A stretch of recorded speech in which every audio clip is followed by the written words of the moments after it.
los elementos torales de la demanda de nulidad se van a parecer mucho a los que ya estudiamos del recurso de la LEGEPA. Ahorita ustedes lo van a ir notando. Por lo tanto, pues ya no nos detenemos a explicar qué son los hechos, qué son las pruebas. Todo lo dicho previamente es aplicable. ¿Queda claro? ¿Todavía se acuerdan de los tipos de hechos o ya no? ¿Sí, Karen? A ver, recuérdenmelos. Hágame el día.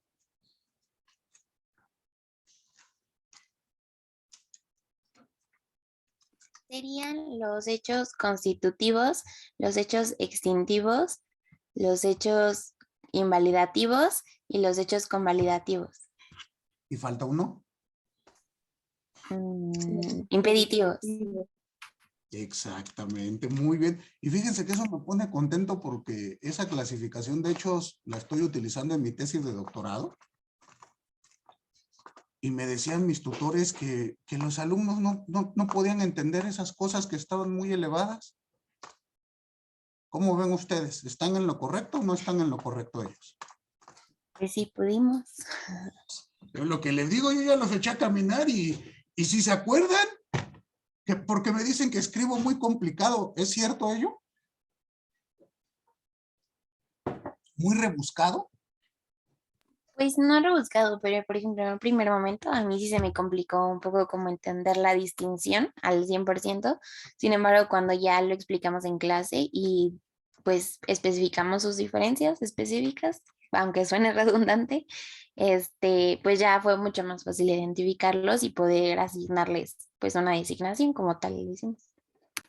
Bueno, y lo importante es que adquieran un conocimiento funcional. Entonces, eso ya lo tenemos claro. Las pruebas también ya lo tenemos claro. O los medios de razonabilidad procesal. Lo que tenemos, bueno, lo que ya nos va a permitir es que este siguiente apartado que vamos a ver, pues ya avanzamos ese aspecto. Entonces veamos el artículo 14, por favor. Empecemos. ¿Quién me ayuda leyendo la fracción primera?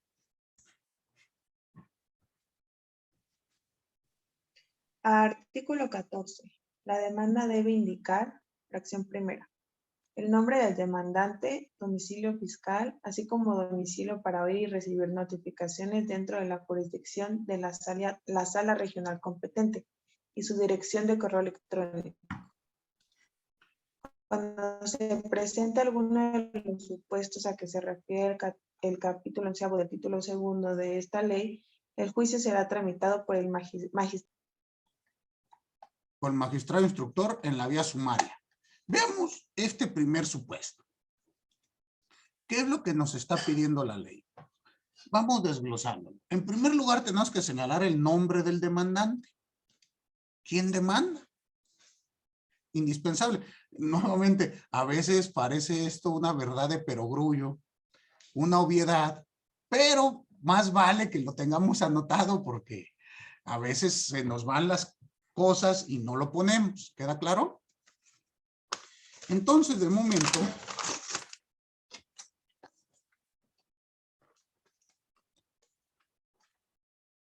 pensemos eso.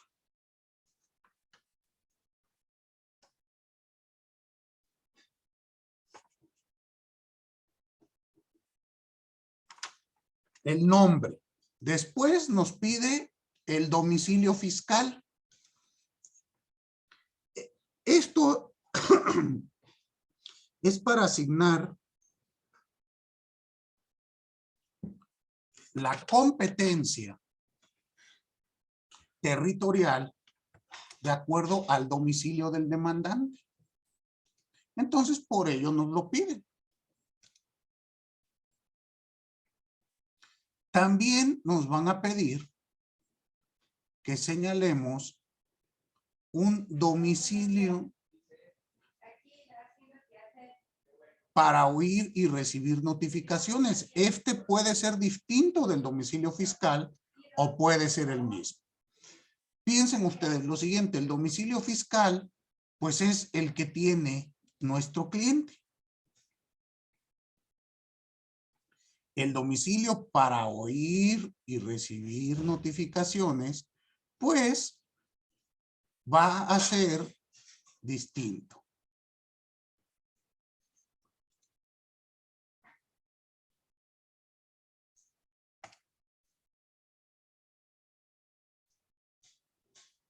¿Cuál será?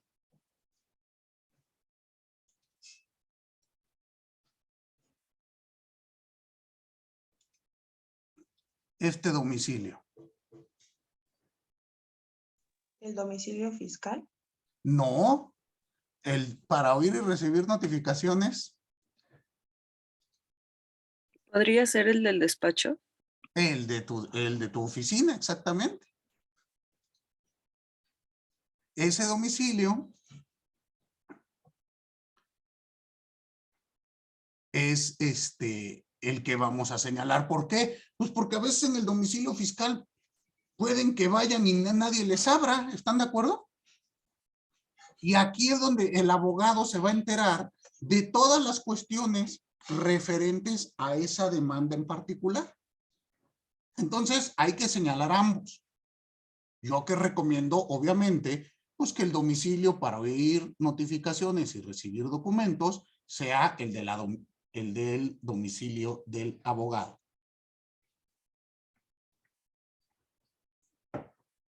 Ahora,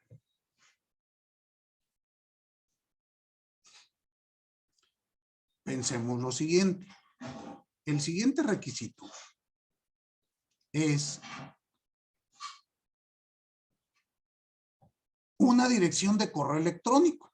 Esto, como les he platicado, pues ¿a qué atañe? Pues a la modernidad, a que hoy en día estamos en presencia de los juicios en línea o de que nos pueda llegar algún tipo de información al correo. Entonces yo también lo recomiendo. Señálenlo, pónganlo. A veces hay que tener cuidado de que no les mande, configuren bien su bandeja de entrada para que no se los mande a correos, a la papelería, a la basura, al spam, porque eso llega a ocurrir. A veces dicen, es que no me notificaron y está en tu spam. ¿Estamos? Tengan cuidado, chequen todos esos aspectos. Ahora bien, veamos lo siguiente.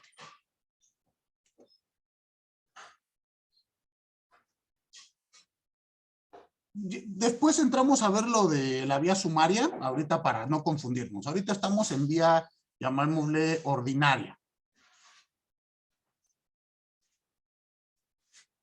Entonces, veamos la fracción segunda, por favor.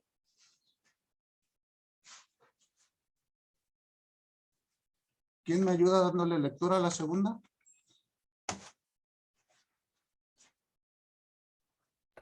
Fracción segunda. La resolución que se impugna en el caso de que se controvierta un decreto, acuerdo, acto o resolución de carácter general precisará la fecha de su publicación. Ahora, hay que señalar qué vengo a impugnar. El primer requisito, la primera fracción, piénsenlo ustedes como el quién impugna. El segundo, como qué impugno. ¿Estamos? ¿Qué voy a impugnar? ¿Cuál es la resolución de la que me quejo? Ah, el crédito fiscal de fecha 19 de marzo del año 2025 que me fue notificado el 1 de mayo, por inventar algo. Y después nos hace la precisión la ley. Si se trata de normas autoaplicativas, tengo que señalar la fecha de publicación de la misma. ¿Estamos?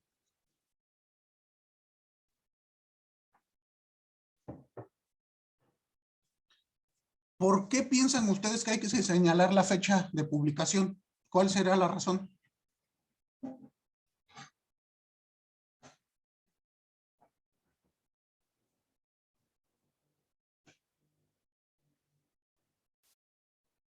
Dulce. ahí para lo del cómputo del plazo, para Exactamente. interponerlo.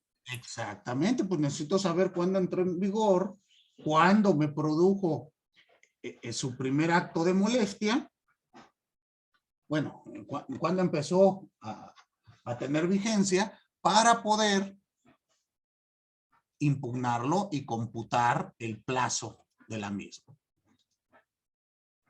Muy bien. Sigamos, siguiente, tercera fracción.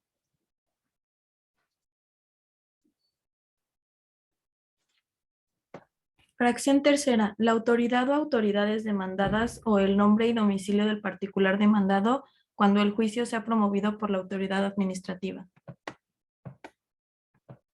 Muy bien. La autoridad o autoridades demandadas. Aquí es de quién demando.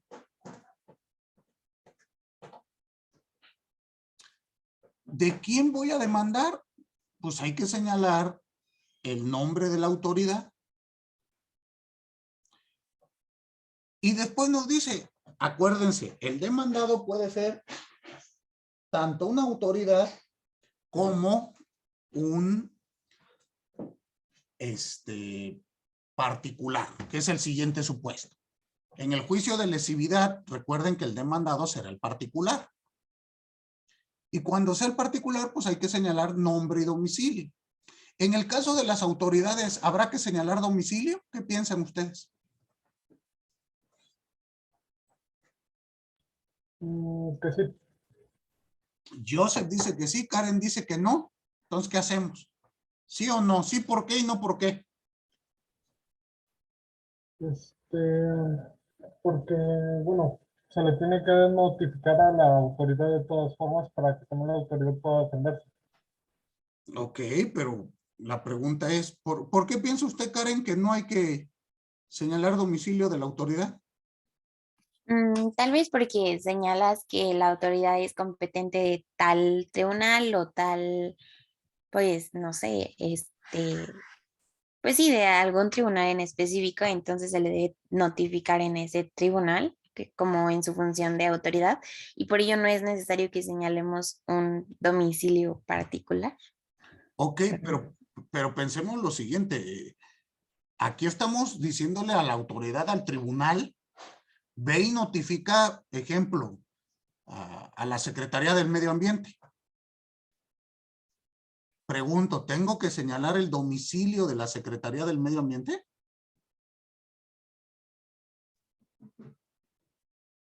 Creo que sí, ¿Cómo? que creo que sí. ¿Piensan ustedes que sí? ¿También tú, Jesús? Yo creería que sí. Ok, ¿y usted, Mariana?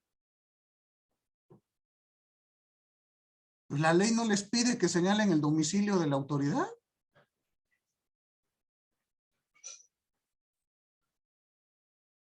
No podemos suponer que las autoridades tienen domicilio público, domicilio conocido.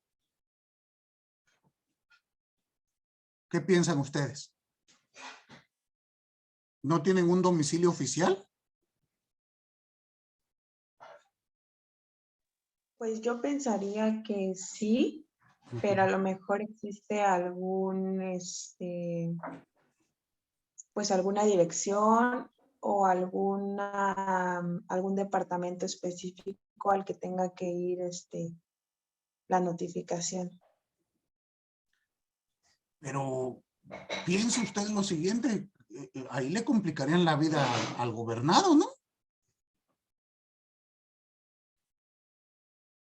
Imagínese, a ver, que usted tuviese que demandar un acto de la Secretaría de Gobernación y que me señale el domicilio aquí, el de Bucareli. ¿Se ubican?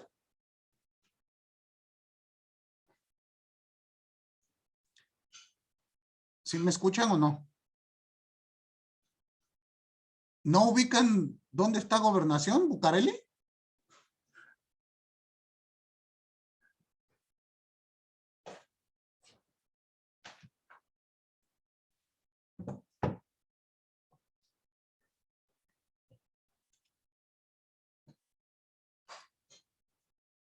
Bueno, ¿me oyen? Sí, profe, sí se escucha. Ya. Y les pregunto que si ubican esto que les digo. Sí ubico Gobernación, pero no sabía que esto, o sea, el nombre de la calle.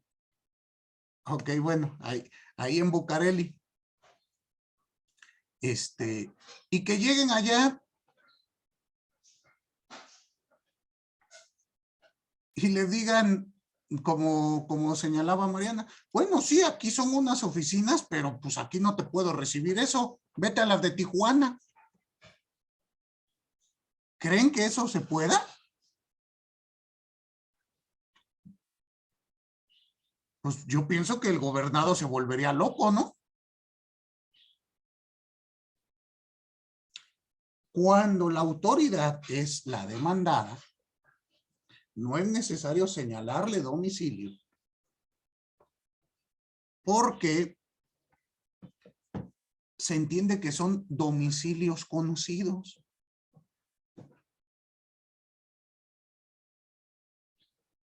Y entonces quien tiene que conocerlos, dónde están y todo, será el propio tribunal. Si no, reitero, pues esto se vuelve muy complicado. Muy bien.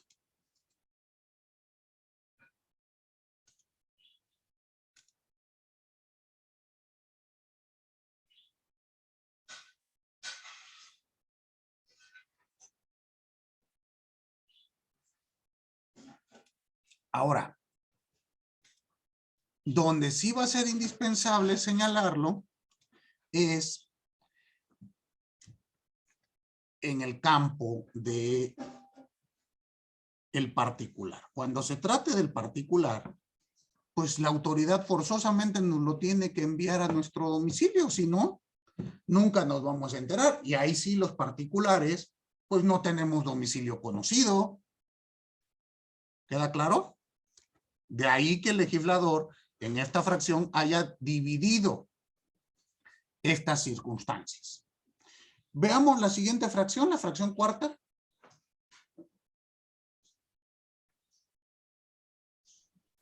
Fracción cuarta. Los hechos que den motivo a la demanda. Los hechos que den motivo a la demanda, y al respecto, como ya adelantaba, esto ya lo hemos avanzado. Ya saben ustedes, todo lo referente al tema de los hechos son perfectamente aplicables aquí al juicio de nulidad. Nuevamente, hay que tener muy consciente que los hechos son el sustento de nuestra demanda. Por favor, no en la práctica normalmente los hechos casi son de formato. Deben de tener ustedes mucho cuidado con ello. ¿Queda claro? Háganlos bien, trabájenlos. Siguiente fracción. Fracción quinta. Las pruebas que ofrezcan. Las pruebas que se ofrezcan. Y al respecto, pues también ya conocemos todas las reglas, todo lo que tenemos que ver de las pruebas. Son perfectamente aplicables al juicio de nulidad. Por favor, siguiente. Fracción sexta. Los conceptos de impugnación. Los conceptos de impugnación. Y aquí sí tenemos un tema más interesante. Cuando hablamos de conceptos de impugnación, vamos a entender que son los razonamientos lógicos jurídicos. Dígame, Karen.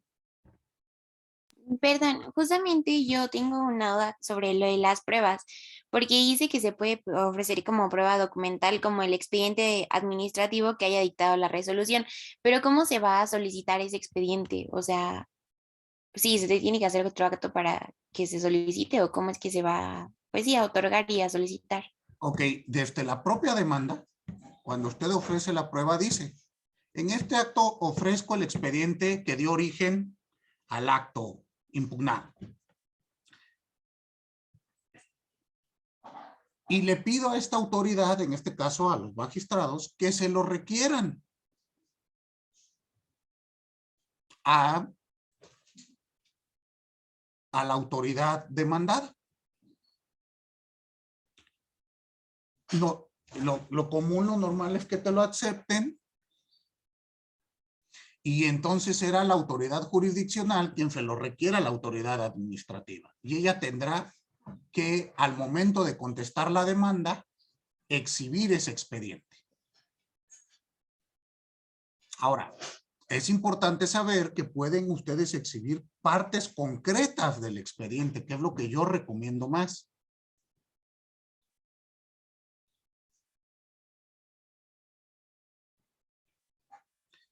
Porque lo que se hace en la práctica es, dice, ofrezco todo el expediente, todo lo actuado ahí.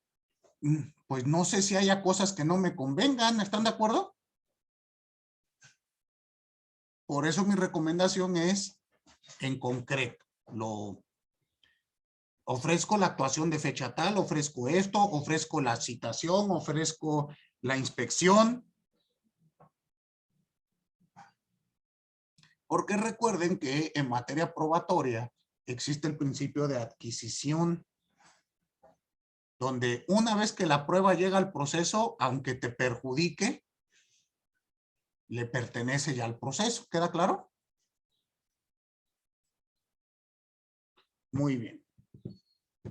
Entonces,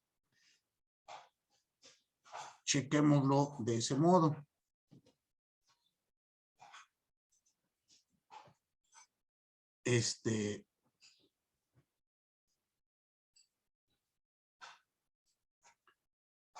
¿Sí quedó claro el expediente administrativo, Karen? Sí, muchas gracias. Para servirle.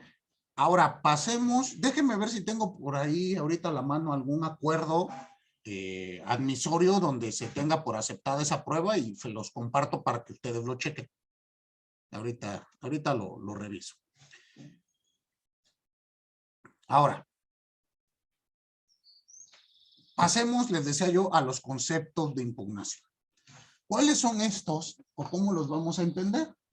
Pues hay que analizarlos desde el punto de vista que un concepto de impugnación será estos razonamientos lógicos jurídicos que tiene que hacer el demandante demostrando las violaciones que le aquejan. ¿Cómo construir conceptos de impugnación? Bueno, pues esa es la pregunta del $1.000.000.000, ¿no?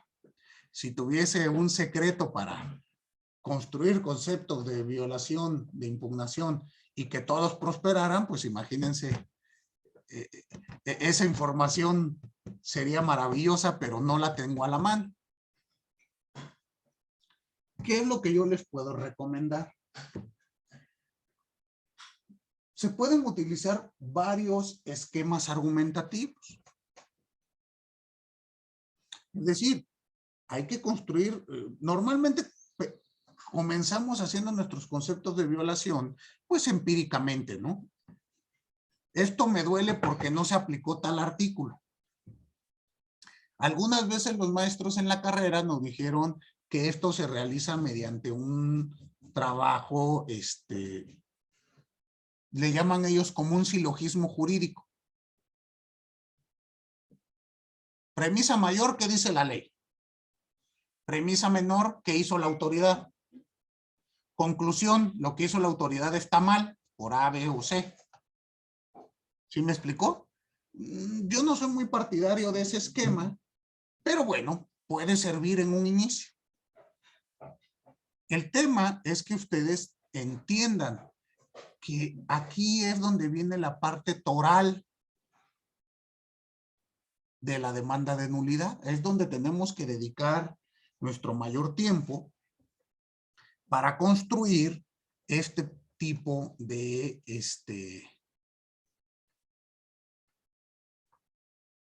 argumentos. Aquí es donde ustedes van a desarrollar todo su potencial como abogados y entiéndanlo siempre como un ejercicio comunicativo. ¿A qué me refiero? Escriban para que les entiendan los demás, en este caso el secretario de acuerdos, que va a realizar el proyecto de su trabajo, de su demanda. Porque, bueno, no sé si a ustedes les pasa, a mí me pasa mucho. ¿No les pasa que redactan algo y se lo das a leer a otra persona y te dice, es que no entiendo tal párrafo, y ya se lo explicas tú de viva voz y dice, ah, ahora sí ya me quedó claro? Pues eso es lo que tenemos que evitar en nuestra demanda, porque yo no me puedo acercar al secretario a explicarle cada uno de mis conceptos de violación. Tenemos que ver que cada concepto de violación sea entendible. Entonces, bueno, pues reitero ahí, ¿cuál es el único modo que podemos lograr esta circunstancia? Realizando conceptos de violación. Una y otra vez y otra vez y otra vez hasta que adquiramos una técnica que nos permita comunicarnos adecuadamente. ¿Queda claro? Entonces, los invito a que lean mucho, a que redacten mucho. Se nota en la redacción cuando alguien lee, ¿no les pasa? Te das cuenta, esta persona sí lee porque más o menos redacta. Hay otros que dices, híjole, yo creo que este hasta con faltas de ortografía habla, porque redactan que da miedo. Entonces, vayan haciendo este ejercicio, vayan redactando, construyendo conceptos de violación para que puedan tener un adecuado funcionamiento. Pasemos a la siguiente fracción, por favor.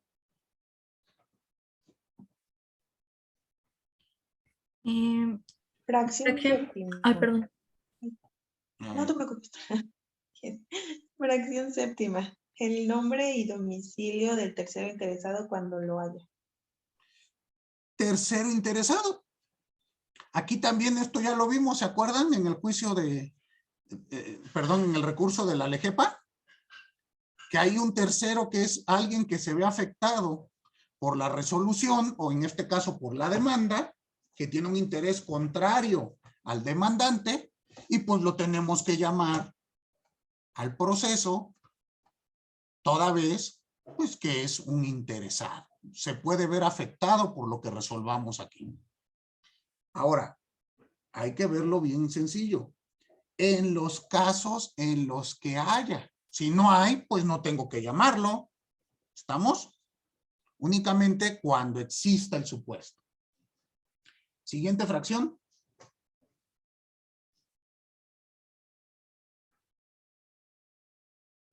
Fracción octava, lo que se pida, lo que se pida señalando en caso de solicitar una sentencia de condena, las cantidades o actos cuyo cumplimiento se demanda.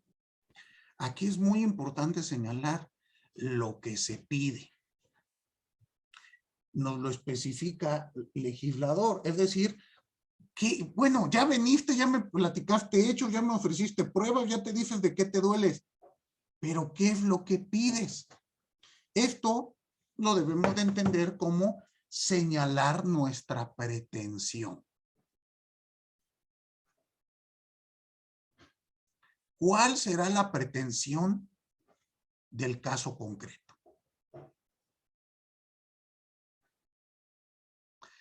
Ahora, esto es muy, muy importante. Tampoco señalen ustedes pretensiones de manera genérica. Porque en este lapso, ¿qué es lo que me ponen en este apartado? Lo que se pide, la nulidad lisa y llana del acto reclamado. Que se me conceda todo lo solicitado en la integridad de la demanda presentada, pues estamos teniendo ese bonito arte de hablar sin decir nada. En concreto, ¿qué quiero? Que se condene al pago de 500,000 pesos. Que se declare la nulidad lisa y llana del acto administrativo tal, en virtud de que se incumplió con tal norma.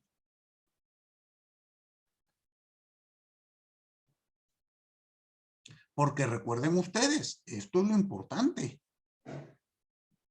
La autoridad les va a resolver conforme a lo que me pidan.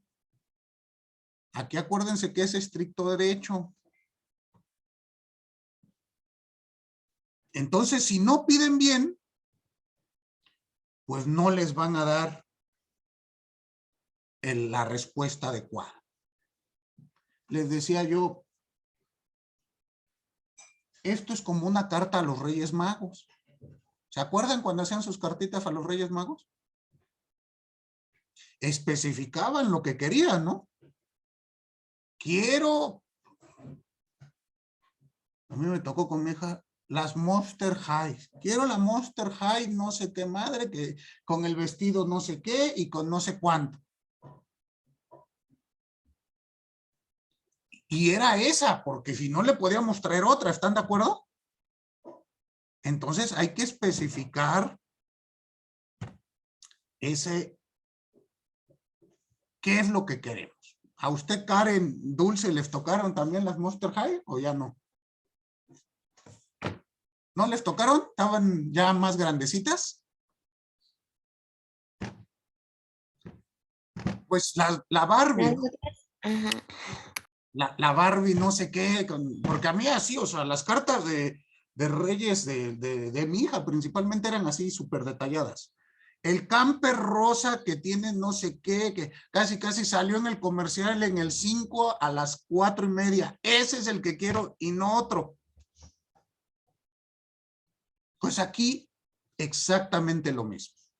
Tienen ustedes que señalar de modo preciso qué es lo que se quiere. Muy bien. Siguiente fracción.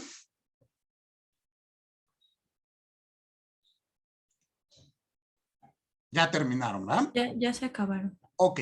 Bueno, la siguiente parte de este artículo lo analizamos la siguiente clase. ¿Por qué?